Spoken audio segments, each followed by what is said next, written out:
All right. Good morning, everyone. Welcome to another Zoom OA session of the 5th District Court of Appeal. It is Thursday, February 23, 2023. I am Chief Judge Brian Lambert. I'll be presiding over this OA case. On the panel with me are Judge Rand Wallace and Judge Adrian Soud, one of our new judges who just joined the court on the from January 1 forward, so about 2 months in. So welcome him aboard. We have the one remaining case today, the 10 o'clock case. It's case number 23-31, Dodd Chiropractic Clinic, PA, and is it Eifert and Associates, PA, v.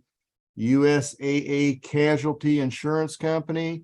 You see the clock, counsel, and it's up in my upper left-hand corner on my screen. Each side will have 20 minutes to argue.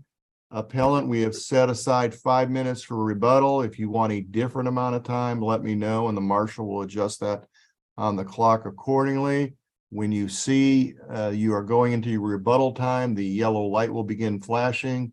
If you want to continue on past that, that's certainly your prerogative. You have an aggregate of 20 minutes, though.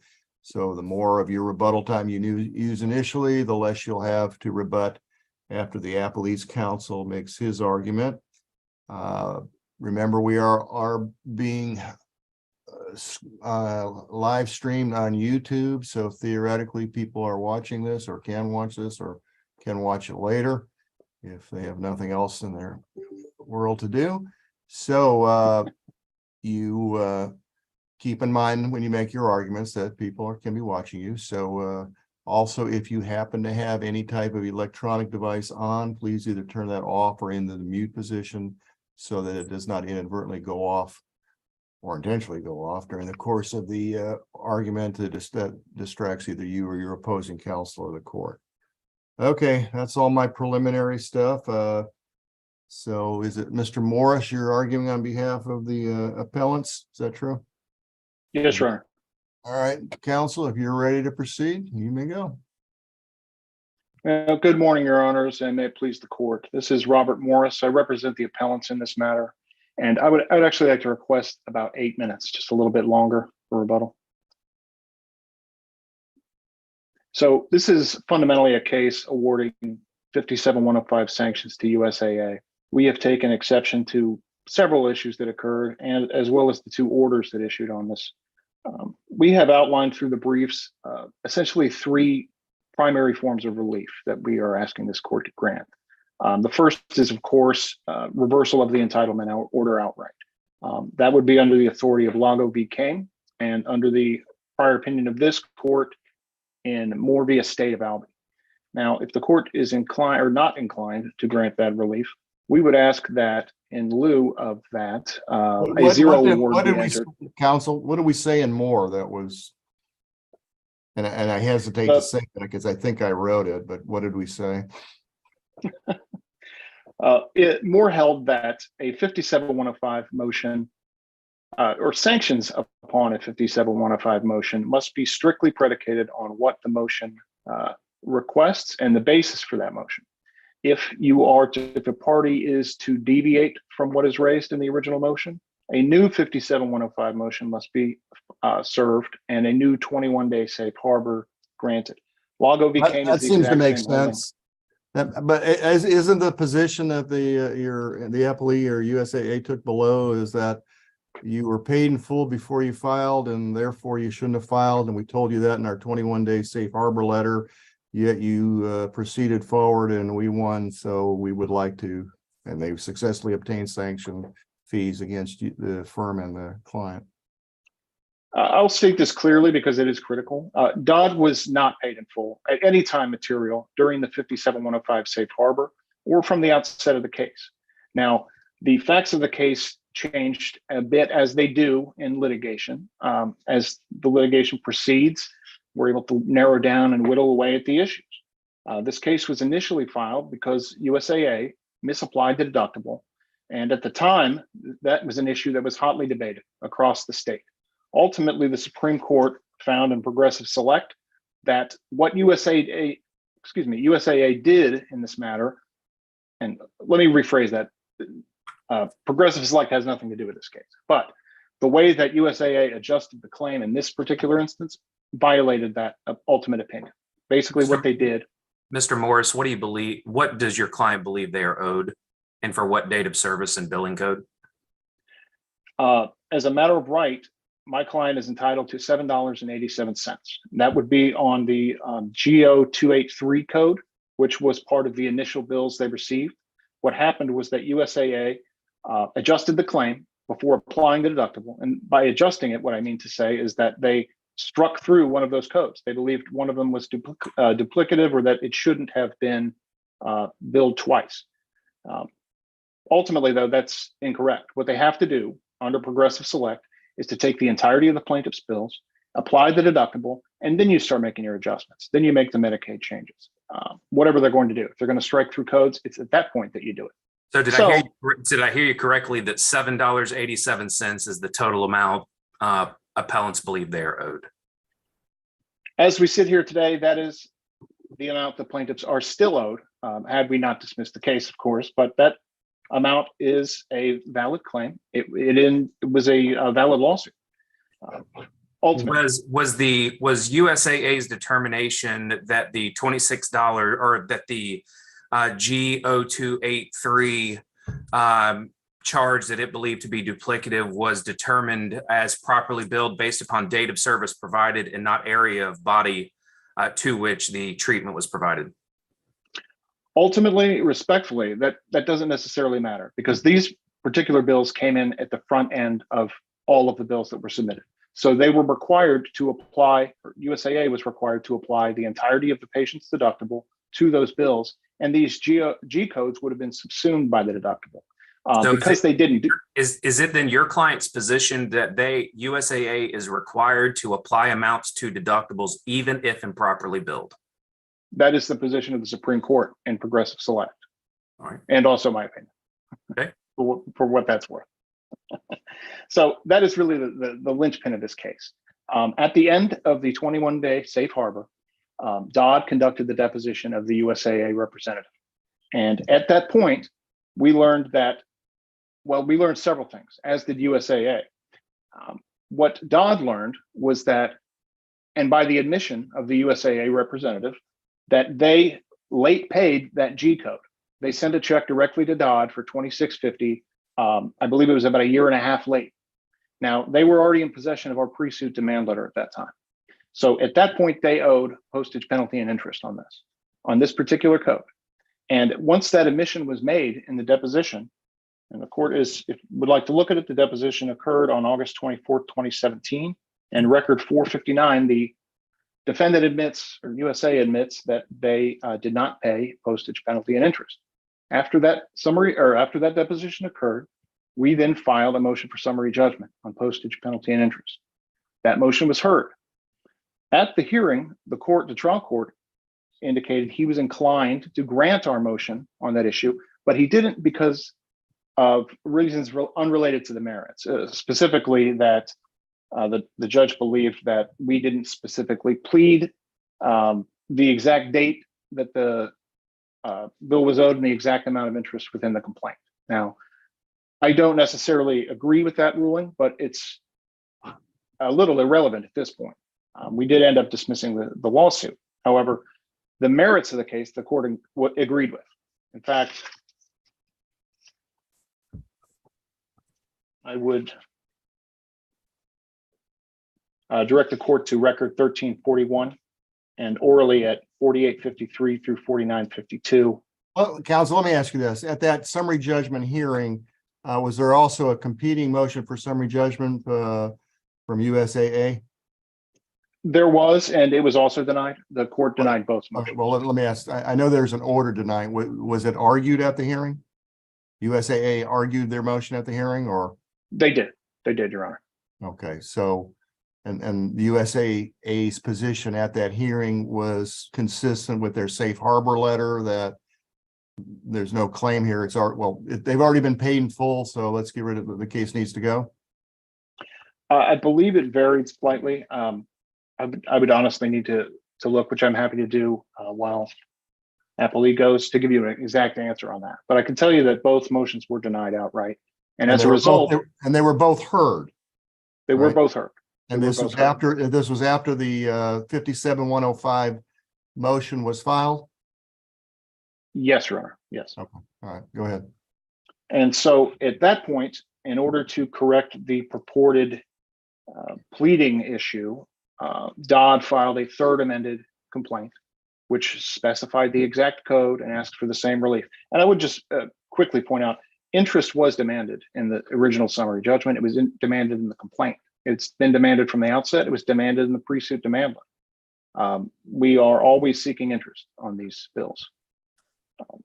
So at the time that Dodd amended its complaint for the third time to meet the judge's requirements, USAA then filed its amended answer and affirmative defense, which for the first time added this argument about recoupment and an argument about duplicate billing. And that became the focus of their 57105 motion. At that point, that's all that USAA could argue, mainly because the 57105 wouldn't fly under the facts that were adduced at the deposition of the corporate rep, because they admitted that we were owed money. So recoupment became the new issue. Dodd moved to strike that defense for waiver and estoppel purposes. That also went to hearing.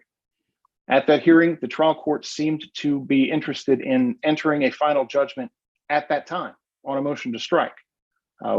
We eventually backed him off of that and said this needs to be set for its own hearing. But at that point, it seemed that the writing was on the wall. Well, let me ask this, counsel. Subsequent to the summary judgment hearing, eventually, you guys dismissed the case and the sanctions were set. But subsequent to the summary judgment hearing, were there any additional and in the context of a 57105 scenario, were there any additional facts that came to light that would have suggested then that your claim was not supported by any of the, the material facts or the application of the existing law? I'm trying to figure out, the judge denies it initially, and then later on, as they're getting ready for another summary judgment hearing, you dismiss the case. Is there something that occurred along the way in that whatever time period? I know it's been a lengthy case, but during that time period that came up that made it clear that your case had no merit? I don't agree that the case had no merit. I didn't say it did. Is there something that came up? I should be more clear when I ask questions. I'm trying to throw the softball to you to tell me. Well, I do appreciate that. Well, I mean, if there's facts that came up, and I'm gleaning from your comments, they're not. If there are facts that came up that made your case untenable, then that seemed to strengthen the 57105 argument. If there's nothing changed from the denial of the first summary judgment to the, getting ready for the second summary judgment, I don't understand how it became a sanctionable case. What happened, what arose. I assume you'd agree with, that was another ball here I threw to you, but. Right. And the only thing that arose at that point was a dispute about some x-ray codes. USAA contends that they shouldn't have paid one, and they did pay both. We contend that both were compensable, and both parties had record evidence to support their positions. Specifically, Dodd had the affidavit of Dr. April Dodd attesting to that, the deposition of April Dodd, and the requests for remissions that came in. All were on the record. And all of that testimony from Dr. Dodd was that all of these bills are properly compensable, they're reasonable, related, medically necessary. And as a result, that was the gist. Now, USAA has indicated that they believe that one of those shouldn't have been paid. And they believe that as a result, they overpaid. That's a dispute. And that's also on point and something for the court to consider, because numerous cases, as referred to throughout the brief, state that when there is a disputed issue of fact, and both parties here have a disputed issue of fact with evidence to support their positions, sanctions are not appropriate. 57105 sanctions are not appropriate in that circumstance. So what we're left with, regardless of that dispute, which was actually a jury question, it's going to go to the believability of the two witnesses, their coding expert and our doctor. The court ended up entering an order which resolved those facts on its own and did not account for any of Dodd's evidence that I just recited to you all. Those three issues are valid evidence that the court simply didn't address, didn't acknowledge, didn't explain why he didn't seem to worry about them or why it wasn't an issue. So that's really the only difference that arose after the 21-day safe harbor. But setting all that aside, we were still owed the 787. That never changed. As a matter of right, we have that ability, and we, excuse me. So let me ask you, at the That was owed as a matter of right. At the time of your demand letter, and I guess within 30 days or so, the USA sent their final payment of $26.50. But at the time of your demand letter, I think it was in August of 2013, or how much was owed according to your client? There was a range because it was very difficult to ascertain what exactly USAA had done with the adjustments. Some of their But what were you explanations of demanding? benefits- I mean, you didn't just say a demand letter saying, here, I demand that you owe me something and we'll figure it out later. No, there was a specific amount, and I don't have it at my fingertips right now. I can provide that shortly. But and it's attached to every complaint that's been filed. It must be attached to every complaint. I mean, if I understand, what I will do is take a brief look. Counsel, if I understand your opponent's position is Dodd billed X. There's a $500 deductible. Dodd was the only provider of services to this injured patient. And so whatever Dodd billed minus the deductible equals, this is what Dodd would have been owed on the best days. And we actually paid $5.40 more. And therefore, that's why this case should have never been forward. Is that your understanding in the context of the 57105 sanction order is their position? There are issues with how they calculated, specifically in that motion. They've accounted for interest as well as benefits. However, if we could revisit this on rebuttal, I would appreciate it, and I'll pull that information for you as well.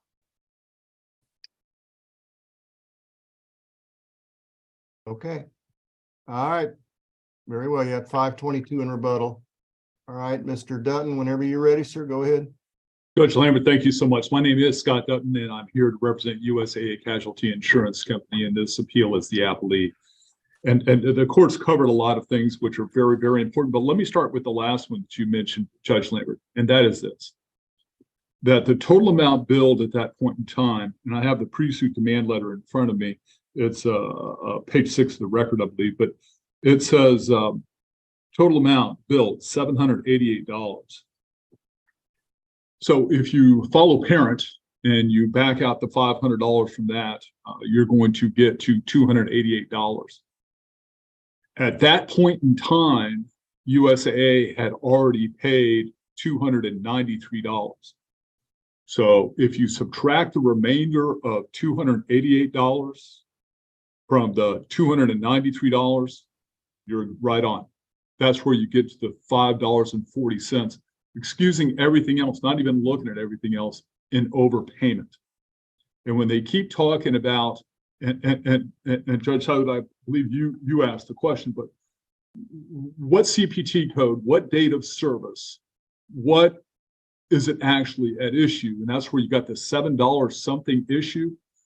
They're already telling you that we paid that back in, and I have the date written down. Allow me one moment. We had already paid that, and that's what they're trying to build the interest, penalty, and postage model off of. And so that wasn't open or in dispute. The other one that was open, or if you will, in dispute, is an X-ray, which is 72050, which we not only paid once at $107.70, we paid it twice by accident. So you can't bill twice for an X-ray. You can only bill once. Am I recalling correctly that the payment amount of $107.70 was not related to the deductible, but was related to the permissible statutory adjustment? That's absolutely 100% correct. And what's interesting is he keeps talking about where and how the deductible was applied. And what he's telling you is erroneous. And that's borne out by the explanations of benefits that are actually attached to the back of the pre-suit demand. And again, you can find those at page 9, 10, 11, 12, 13, 14 of the record. And what they're going to show you is that each and every instance, and we point this out in our brief, they don't contradict it because they can't. And that is in every instance when there was a charge from the plaintiff, and I can go through the charges, the timeline, that 100% of the plaintiff's charges, not the reduced amount, was applied to the deductible, except when it came down to the point that there was, if you will, a remainder. So when you apply the $500 deductible and you do the math, it comes out with a remainder. And if you look at parent actually tells you how that's to be calculated. And so it's only when you get down to the remainder that remainder is subject to the applicable fee schedules as a limitation on reimbursement, which was what was done. And every bit of that is in this record. And that's the problem. They had the explanations of benefits. They had these explanations of review. They had them. So let me tell you what this all comes down to is, so that they can't argue that 720550 is in dispute. That's the X-ray, because it was paid at the fee schedule, as you asked, Judge Sullivan. It was paid at the fee schedule, but it was actually by mistake that it was paid twice. And the reason it was paid by mistake is because they billed us for the 70250. They billed us that on May 2nd, 2026, and it was paid at the fee schedule. They then billed it again on June 20th. And at that time, instead of USA saying that it was a duplicate billing, they say it was untimely.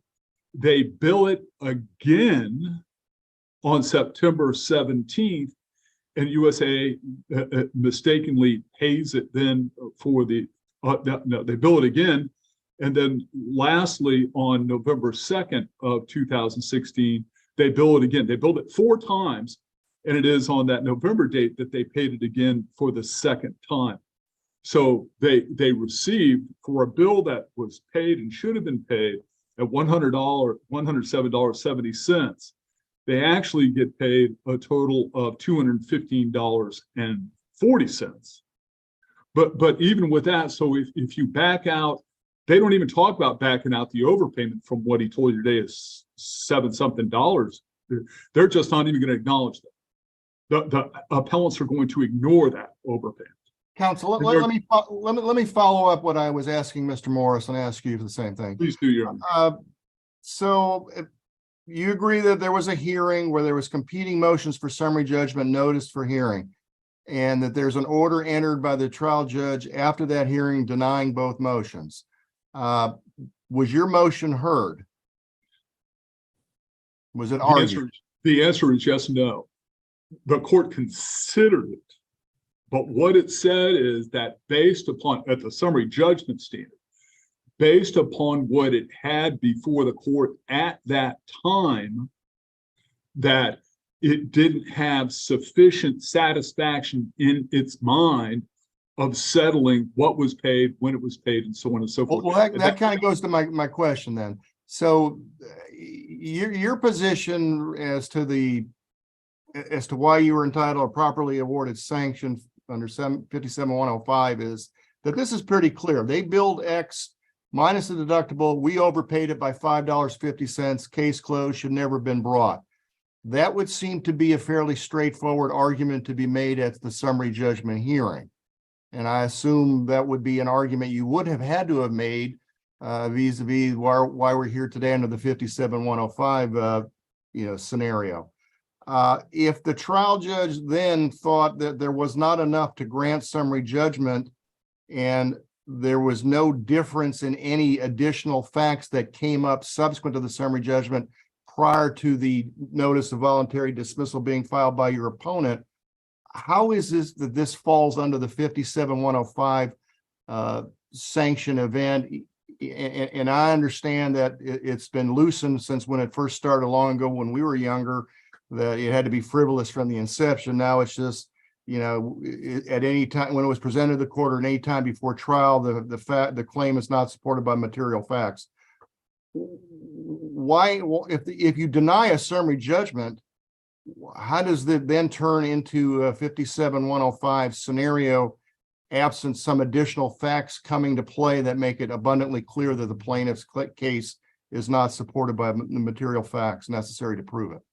It tracks what it did today with with the appellant's argument. And that is that they, if you will, paper-wise, tried to raise an issue that was inaccurate factually, was misleading to the court. And so therefore the court wanted more clarification. So let me give you time. I don't understand how it would be. I mean, your case for the 57 and clarified for me, then your case seems to be, let's make it even easier, round numbers. Dodd bills $2,000. We have a $500 for all. That's the highest. That's the bill for all services. No deduction. No, whatever. And there's a $500 deductible. So 2,000 minus 500 is $1,500. USAA pays $1,505. So I come to the summary judgment hearing and say, Judge, look, forget about the fee schedules or whatever. Let's just take the total bill minus deductible, which is undisputed, minus what we've paid, which is undisputed. We have overpaid by $5.40. Case over. They have no damages.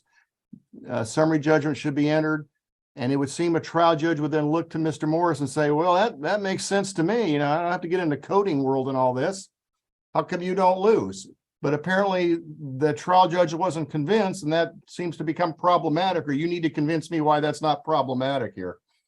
If you allow me to digress for just 1 minute in order to answer your question, because you have to look at what the timing was at the time. The motions for summary judgment and the timing of the motion for sanctions, it occurred when the deposition of the corporate and backing into when the motion for sanctions was filed. If you look at when the corporate representative was taken and when the 57-105 was taken, there was not at that time, for purpose of a summary judgment, a sufficient record made of explaining in the record what had occurred regarding the charges. In other words, that's your side, though. I mean, that's what I'm not getting from your side. I mean, you guys, we've got a total number of bills of X. You guys know what you paid. You all know what the deductible. I mean, that how does it? Well, we're not clear about our position until we get deposed. That's what I'm hearing you say. So you need to clarify that for me as well. No, we're clear. And obviously we're looking at the defendant through this lens and not what the plaintiff knew or should have known at the time, because we're here on the plaintiff's failure to dismiss a case that was paid, not only paid in full, but overpaid for its services.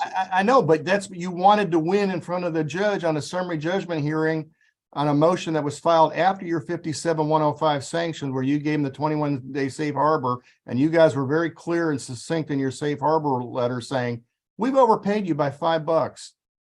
Please dismiss the case immediately, I think was the term used in the safe harbor letter. So at that point, when they don't do it, you guys can say, well, hey, this is an easy peasy summary judgment motion, X minus Y equals Z. We paid over by too much, and we can walk into the trial judge, and trial judges don't have to have this great knowledge of coding and et cetera. The A minus B equals C. We're out of here. And that apparently didn't carry the day. Well, and so here it is, Judge. Again, when we went and filed that motion for summary judgment, as you point out, paid in full, we're traveling on the simple math problem. And this is all about a math problem of the $788 minus $500 minus what we paid, which at the time include the double payment of the x-ray and also the payment of a second unit of the GO283, which is eSTEM. That really wasn't the sum and substance of what it was about. Now the plaintiff knew it, but at the time we're going there, we're going before the court and we're saying we've overpaid this. And the plaintiff in turn is arguing that oh no, you didn't properly pay these because of the deductible issue. You didn't properly pay these because and misapplied the deductible. You didn't properly pay these because there's still the charge of the second X-ray, and you mishandled the GO 283, similar to what you've heard today. Well, The I summary judge. understand though. I mean, let's get big picture about what you're asking us to do. You Yes, want, in a scenario we have is saying, okay, let's assume we write an opinion affirming the what the trial court did. And we write and we talk about the history of the case, the limited history of the case, and just say, we have summary judgments that were argued and denied. There was no material change in the facts from that point forward until the notice of voluntary dismissal was filed. Yet, despite the denial of summary judgment, 57-105 fees are appropriate. That seems to be a real slippery slope, walking off the ledge scenario we have here. Tell me why that isn't that way. Judge, and again, I'm tracking with your argument and understanding it because it has to do with summary judgment evidence at that point in time. But it's your evidence. I mean, whatever they say, you have their bill. The bill, use my $2,000 number, saying, Judge, we got $2,000 total bill from this guy. No ifs, ands, or buts about Dr. Dodd. We have an insurance policy that says a $500 deductible. No ifs, ands, or buts. We were the only care provider, so it wasn't like we're applying the deductible to a hospital or whatever. So that's not an issue. We know we've paid this total amount. If you add all those things up, we've overpaid by $5. Case should be over. We win. I prepared a summary judgment for you to consider. What else is there to do? I guess I won't talk anymore. I've laid it out saying I don't understand. No, I understand. I don't understand how this turns out this way. So you got 5 minutes and 18 seconds to do your best. Yeah, I understand, Judge Lambert, and I understand why you're asking the question. And again, it has to do with what the scope of the picture of what the judge was reviewing under the summary judgment standard at the time. Now, I do want to tell you that when this case was dismissed, we refiled the motion for summary judgment with no material difference in the facts at all. It only brought out the things that I've talked about today. That is Mr. Dutton, I'm sorry to interrupt you. I'm trying to give you time certainly to answer the chief's question, but I want to piggyback his question. If I recall your brief correctly, you seem to indicate that the majority of the time before Judge Floyd, Yes. at the time both motions for summary judgment were heard, that yours was not heard. And please correct me if I misperceived your briefing, but that your motion was not heard and that primarily all argument was directed toward Dodd's motion for summary judgment. Did I misperceive it? No, sir. In fact, I thought that's where I start with my answer to Judge Lambert, that when it came down to it, it was basically a paper motion that was before the court. And without our opportunity to explain the things that we're explaining today, and essentially if you will, all the oxygen in the room was taken up by Dodd and not given us to like Judge Lambert's doing today to explain what was there. And Okay, basically, well, all right. Well, let me follow up on that, and I can give you more time if you need it, if I think you need it. All right, so you're here. There were no issues that it was noticed. Both were supposed to be heard, and I understand we were all trial judges before the panel, so sometimes hearings get away from you, and all of a sudden we're focusing on one, and then we look up and the clock's run, and there's people waiting for us. So you then get an order saying, "Oh, by the way, you lose 2 on your summary judgment motion." You file anything saying, "Judge, not for nothing, we really didn't get a chance to argue it. Can we have a rehearing or a reconsideration of this?" we didn't at that time, but yes and no. That's what we ended up. That's what we ended up with, the second motion for summary judgment, essentially based upon the same facts, but enhanced in clarity and enhanced in explanation. So with all due respect, and I know the courts are busy and certainly don't have time to do our work for us looking at the transcripts, but following up with what Judge Saud said, if you read the transcript, you'll see that we do not have an opportunity, and that's why we put it in the briefing, to fully and completely argue our motion. Basically, the judge is looking at that, our arguments against the plaintiff's motion, and saying, I'm just denying the motions for now. Now, you're right, we could have gone back in a motion for rehearing, but instead what we did was refile the motion for summary judgment, which was what occurred just prior to the dismissal in this case, that it was coming up for hearing. Mr. Dodd, if my notes are correct, the clinic's motion for summary judgment was filed January 19 of 2018, followed by USAA's motion for summary judgment March 8 of 2018, which was 20 days before the motion for sanctions under 57105 was actually filed on March the 28th. I do not recall the date of Judge Floyd's order denying the motions for summary judgment, but am I correct that USAA filed a renewed motion for summary judgment August 6th of 2019, approximately 4+ months after the initial motion was filed, in a shorter period of time after Judge Floyd denied USAA's motion for summary judgment? Spot on, being accurate. And so this is what the court did. The court issued its order on May 22, 2018, denying the cross motions.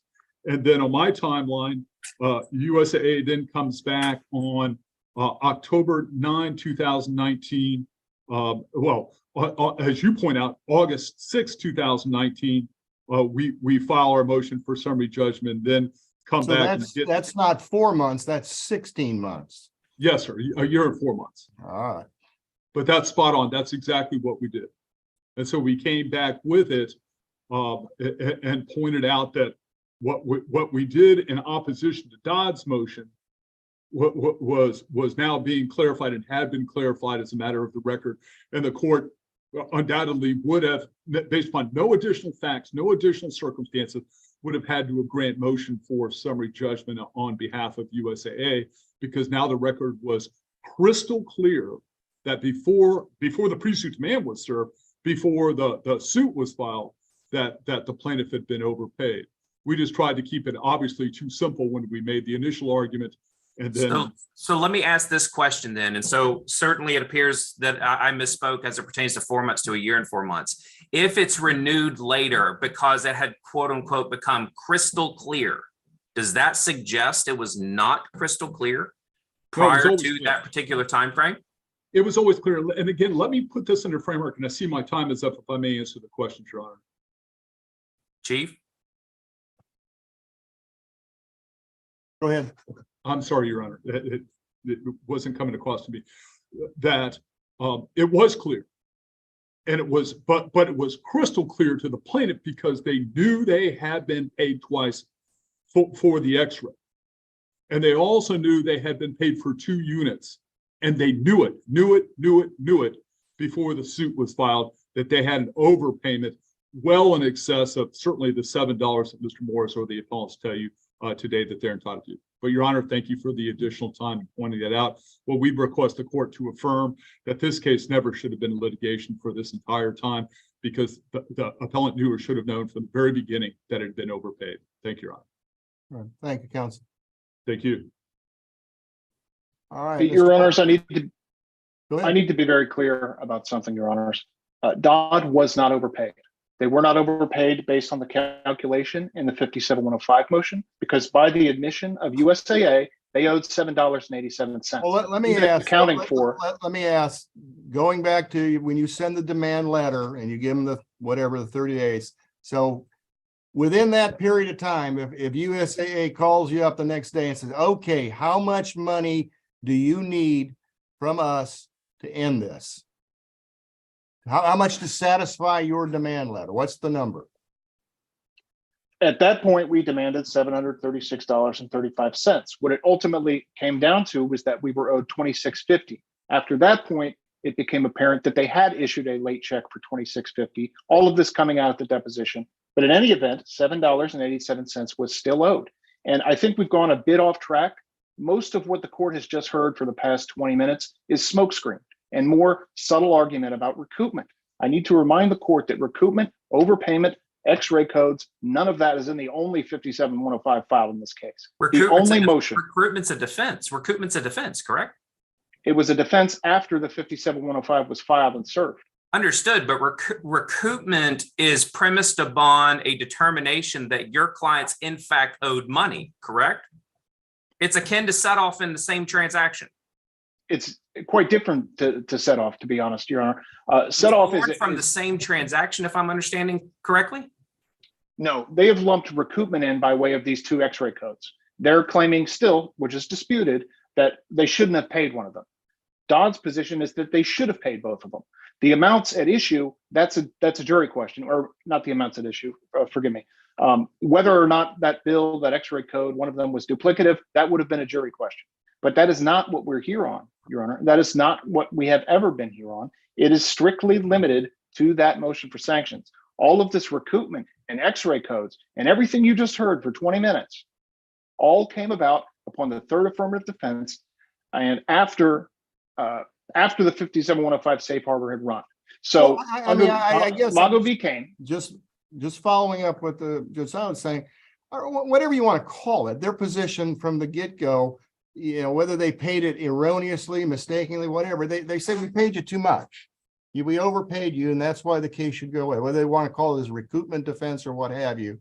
I mean, that's the purpose of the 57105 motion. Well, let me follow up. I want to, and I do recognize in the brief, the answer brief, that they were saying we didn't get a chance to argue our motion for summary judgment at the hearing that I've been referring to when you were arguing initially.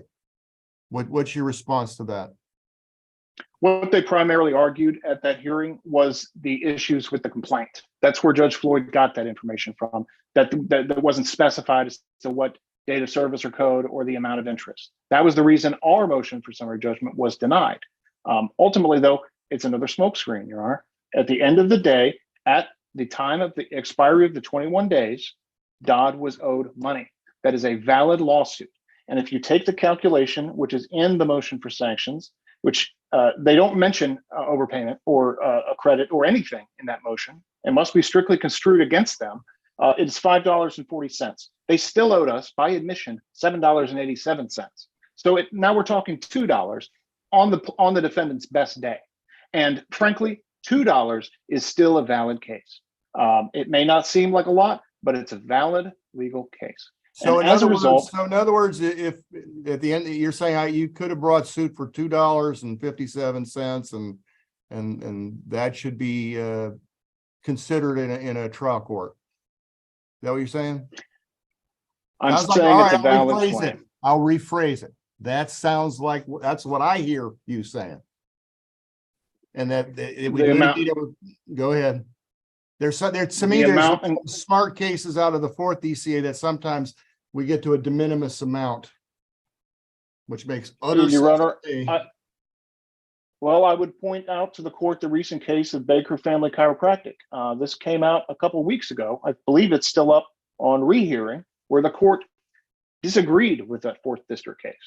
And even under the fourth district case, that was largely towards attorney's fees. But interest since the inception of PIP litigation, postage, penalty, and interest is lumped into the claim for benefits. It is a viable cause of action. We had a viable cause of action at the time that 57105 came due. And as a result, the court need look no further to anything else. None of the argument regarding the X-ray codes. That's all quite irrelevant, respectfully to Mr. Dutton, but it's irrelevant, Your Honor. The end of the day, we were owed money at the time that 57105 expired, and the court needs look no further than that. And what we would ask you to do is to reverse the entitlement order. If not that, then we would ask the court to enter a zero award for the defendant's failure to carry its burden of proof at the fee hearing. And in alternative to that, we would ask the court to enter Dodd's fee experts line item reductions and commentary as to the amount owed. We didn't get to talk about that, but that is the relief we're seeking. And I thank the court for its time today. All right. Thank you, counsel. All right. We'll stand adjourned. Your Honors, thank you so much. You bet. Thank you, judges.